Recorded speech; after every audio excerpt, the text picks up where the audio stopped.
MDH ಜನ ಮಸಾಲಾ. ಈಗ ಕಡಲೆ ಇರಲಿ, ಹಲಸಂದೆ ಬೀಜ, ಕಪ್ಪು ಕಡಲೆ ಅಥವಾ ಬಿಳಿ ಕಡಲೆ, ಎಲ್ಲವೂ ಸ್ವಾದಿಷ್ಟವಾಗುತ್ತೆ. MDH. ಕಾಂಗ್ರೆಸ್ನಲ್ಲಿ ಸಿಎಂ ಬದಲಾವಣೆ ಬಡಿದಾಟ ಜೋರು. ಸಿಎಂ ಕುರ್ಚಿ ಒಡಂಬಡಿಕೆ ಗುದ್ದಾಟ. ಒಪ್ಪಂದ ಏನಾಗಿತ್ತು ಅನ್ನೋದನ್ನ ಬಹಿರಂಗಪಡಿಸಿ ಅಂತ ಡಿಕೆಗೆ ಅಶೋಕ್ ಸವಾಲು. ಶಾಸಕರು ಸಚಿವರ ಜೊತೆ ಸುರ್ಜೇವಾಲಾ ಸಭೆ, ಇದೆಲ್ಲವನ್ನ ನೋಡೋಣ ಕುರ್ಚಿ ಫೈಟ್ ನ್ಯೂಸ್ ಟಾಪ್ನಲ್ಲಿ. ಒಬ್ಬ ಸ್ವಾಮೀಜಿ ಸಿದ್ದರಾಮಯ್ಯ ಪರ ಬ್ಯಾಟ್ ಬೀಸ್ತಾ ಇದ್ದಾರೆ. ಮತ್ತೊಬ್ಬ ಸ್ವಾಮೀಜಿ ಡಿಸಿಎಂ ಡಿಕೆ ನಾಡ ಪ್ರಭುವಾಗಲಿ ಅಂತ ಪರೋಕ್ಷವಾಗಿ ಡಿಕೆಗೆ ಸಿಎಂ ಸ್ಥಾನ ಸಿಗಲಿ ಅಂತ ಹೇಳ್ತಾ ಇದ್ದಾರೆ. ಮೊದಲೇ ಕೈಮನಿಯಲ್ಲಿ ಸೆಪ್ಟೆಂಬರ್ ಕ್ರಾಂತಿಯ ಮಾತಿನ ಕಿಚ್ಚು ಧಗಧಗಿಸ್ತಾ ಇರುವಾಗಲೇ ಆ ತಿರುವೆ ಒಡಂಬಡಿಕೆಯ ಪ್ರಸ್ತಾಪವಾಗದೆ ಒಪ್ಪಂದದ ಉಲ್ಲೇಖವನ್ನಾಡಿದ್ದು, ವೀರಶೈವ ಧರ್ಮದ ಪಂಚಪೀಠಗಳಲ್ಲಿ ಮೊದಲ ಪೀಠವಾದ ರಂಭಾಪುರಿ ಪೀಠದ ವೀರಸೋಮೇಶ್ವರ ಶ್ರೀ. ಆದರೆ ವರಿಷ್ಠರ ಸಮ್ಮುಖದಲ್ಲಿ ನಡೆದಂತಹ ಮಾತುಗಳೇನದವಲ್ಲ, ಜವಾಬ್ದಾರಿ ಸ್ಥಾನದಲ್ಲಿರುವಂತಹ ಇಲ್ಲಿಯ ರಾಜ್ಯದ ನಾಯಕರಾಗಲಿ ಕೇಂದ್ರದ ವರಿಷ್ಠರಾಗಲಿ ಯೋಜಿಸಿ ಮುಂಬರುವಂತಹ ದಿನಗಳಲ್ಲಿ ಆ ಒಡಂಬಡಿಕೆಯಂತೆ ಅವಕಾಶ ಕಲ್ಪಿಸಿಕೊಟ್ರೆ ಸಾರ್ಥಕವಾದೀತು ಅನ್ನುವಂತಹ ಭಾವನೆ ನಮ್ಮದಾಗಿದೆ. ಮೊನ್ನೆ ಕನಕಪುರದ ಬಿಜ್ಜಹಳ್ಳಿಯಲ್ಲಿ ಸಿದ್ದರಾಮೇಶ್ವರ ಬೆಟ್ಟದ ಮೆಟ್ಟಿಲು ಪೂಜೆ ಕಾರ್ಯಕ್ರಮ ನಡೆಯಿತು. ಈ ವೇಳೆ ಡಿಕೆ ಎದುರಿನಲ್ಲೇ ರಂಭಾಪುರಿ ಶ್ರೀಗಳು ಡಿಕೆ ಸಿಎಂ ಗದ್ದುಗೆಯ ಮೆಟ್ಟಿಲು ಏರಲಿ ಅಂತ ಹಾರೈಸಿದ್ರು. ಅದಕ್ಕಿಂತ ಮುಖ್ಯವಾಗಿ ಹೈಕಮಾಂಡ್ ಮಟ್ಟದಲ್ಲಿ ನಡೆದಿದೆ ಎನ್ನಲಾದ ಅಧಿಕಾರ ಹಂಚಿಕೆಯ ಒಡಂಬಡಿಕೆಯ ಕುರಿತು ಪ್ರಸ್ತಾಪಿಸಿದ್ರು. ಆದರೆ ಈ ಒಡಂಬಡಿಕೆ ಬಗ್ಗೆ ಪ್ರಶ್ನೆ ಮಾಡಿದ್ದಕ್ಕೆ ಡಿಸಿಎಂ ಡಿಕೆ ಹೇಳಿದ್ದು, ಅದನ್ನ ಬಹಿರಂಗವಾಗಿ ಯಾಕೆ ಮಾತನಾಡಲಿ, ನಾನುಂಟು ಪಕ್ಷ ಉಂಟು ಅಂತ ಹೇಳುವ ಮೂಲಕ ಚರ್ಚೆಗೆ ಹೊಸ ರೂಪ ಕೊಟ್ಟಿದ್ದಾರೆ.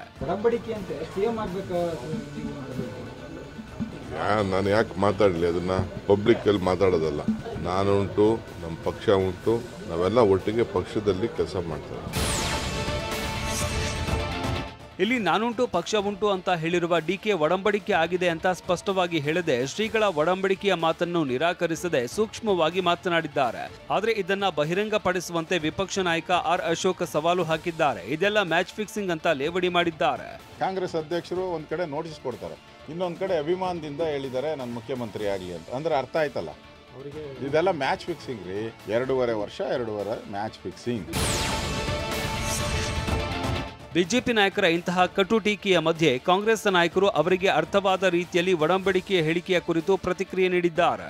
ಹೈಕಮಾಂಡ್ ಅವರು ಮತ್ತು ಶಾಸಕರ ಒಂದು ಅಭಿಪ್ರಾಯದ ಮೇರೆಗೆ ಮುಖ್ಯಮಂತ್ರಿಗಳನ್ನ ಸಿದ್ದರಾಮಯ್ಯವ್ರನ್ನ ಮಾಡಿದ್ದಾರೆ. ಅದು ಅವರ ಅಭಿಪ್ರಾಯ ಹೇಳಿದ್ದಾರೆ, ಅದರಲ್ಲಿ ತಪ್ಪೇನಿದೆ. ನಮ್ಮ ಪಾರ್ಟಿನಲ್ಲಿ ಆ ಪ್ರಶ್ನೆ ಇಲ್ಲ. ಈಗ ಡಿ ಕೆ ಅವರು ಸಿದ್ದರಾಮಯ್ಯನವರೇ ಇವರಿಬ್ರು ಸೇರಿ ಇವತ್ತು 138 ಜನ ತರಿಸಿರೋದು. ನೋಡಿ, ಯಾರು ಯಾರಿಗೆ ಯಾವಾಗ ಗೌಡು ಕೊಟ್ಟಿದ್ದಾರೆ ಅನ್ನೋದಂತೂ ನಮಗೆ ಗೊತ್ತಿಲ್ಲ. ಏನೇ ಇದ್ರೂ ಕೂಡ ಹೈಕಮಾಂಡು. ಇನ್ನು ಡಿಕೆ ಇವತ್ತು ದೆಹಲಿಗೆ ತೆರಳುತ್ತಾ ಇದ್ದು ಎತ್ತಿನಹೊಳೆ ವಿಚಾರವಾಗಿ ಕೇಂದ್ರ ಸಚಿವರನ್ನ ಭೇಟಿಯಾಗಲಿದ್ದಾರೆ. ಇದೇ ವೇಳೆ ಕಾಂಗ್ರೆಸ್ ಹೈಕಮಾಂಡ್ ನಾಯಕರನ್ನು ಭೇಟಿಯಾಗುವ ಸಾಧ್ಯತೆ ಇದೆ. ಕಾಂಗ್ರೆಸ್ ಪಕ್ಷ ನಮಗೆ ದೇವಸ್ಥಾನ ಇದ್ದಂಗೆ, ದೆಹಲಿಗೆ ಹೋದಾಗ ಕೈ ಮುಗಿದು ಬರ್ತೇವೆ ಅಂತ ಡಿಕೆ ಹೇಳಿದ್ದಾರೆ. ಅದು ನಮ್ಮ ಕಾಂಗ್ರೆಸ್ ಪಾರ್ಟಿಲಿ ಹೋದಾಗ ಅವಕಾಶ ಸಿಕ್ಕಿದ್ರೆ ನಮ್ಮ ದೇವಸ್ಥಾನ ಇದ್ದಂಗೆ ಕೈ ಮುಗಿದು ಬರ್ತಾ ಇರ್ತೀವಿ ನಾವು.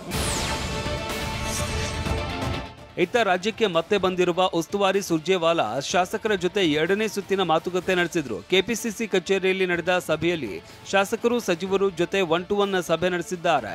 ಶಾಸಕರು ಸುರ್ಜೇವಾಲಾ ಮುಂದೆ ತಮ್ಮ ದುಃಖ ದುಮ್ಮಾನಗಳನ್ನ ತೋಡಿಕೊಂಡಿದ್ದಾರೆ.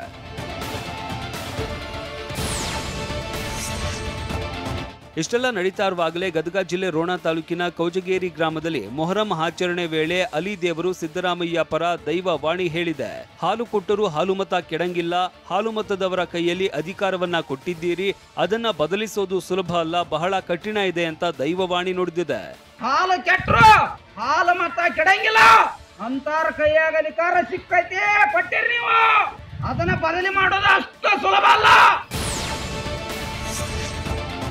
ಸಿಎಂ ಬದಲಾವಣೆ ವಿಚಾರಕ್ಕೆ ಸಂಬಂಧಪಟ್ಟಂತೆ ಎಲ್ಲರೂ ಬಾಯಿ ಮುಚ್ಚಿಕೊಂಡು ಇರಬೇಕು ಅಂತ ಮಲ್ಲಿಕಾರ್ಜುನ ಖರ್ಗೆ ಆದೇಶವಾಗಿದೆ ಅಂತ ಸಚಿವ ಮಧು ಬಂಗಾರಪ್ಪ ಹೇಳಿದ್ದಾರೆ. ಗದಗದಲ್ಲಿ ಮಾತನಾಡಿದ ಅವರು, ಇದೊಂದು ಬಿಟ್ರೆ ನನ್ಗೇನು ಗೊತ್ತಿಲ್ಲ, ಈ ವಿಚಾರವಾಗಿ ಏನು ಕೇಳಬೇಡಿ, ಈ ವಿಚಾರದಲ್ಲಿ ಬಿಜೆಪಿಯವರಿಗೆ ಪ್ಯಾಕೇಜ್ ಡೀಲ್ ಅಂತ ವ್ಯಂಗ್ಯವಾಡಿದ್ದಾರೆ. ಬಿಜೆಪಿಯವರ ಇನ್ನು 3 ವರ್ಷ ಇದೇ ಕೆಲಸ, ಅದ್ರ ಜೊತೆಗೆ ಇನ್ನೊಂದು 5 ವರ್ಷ ಪ್ಯಾಕೇಜ್ ಡೀಲ್ ಅಂತ ಹೇಳ್ರಿ. ವಾಹ್, ಯಾಕೆ ಈಗ ಬಂತ ಸ್ವಾದ? ಖಂಡಿತ ಈಗ ಬಂತು ಅಸಲಿ ಸ್ವಾದ. MDH chunky chaat masala life ಅಲ್ಲಿ ಅಸಲಿ ಸ್ವಾದ ತರುತ್ತೆ. ಅಸಲಿ ಮಸಾಲ, ಎಸ್ ಎಸ್ MDH.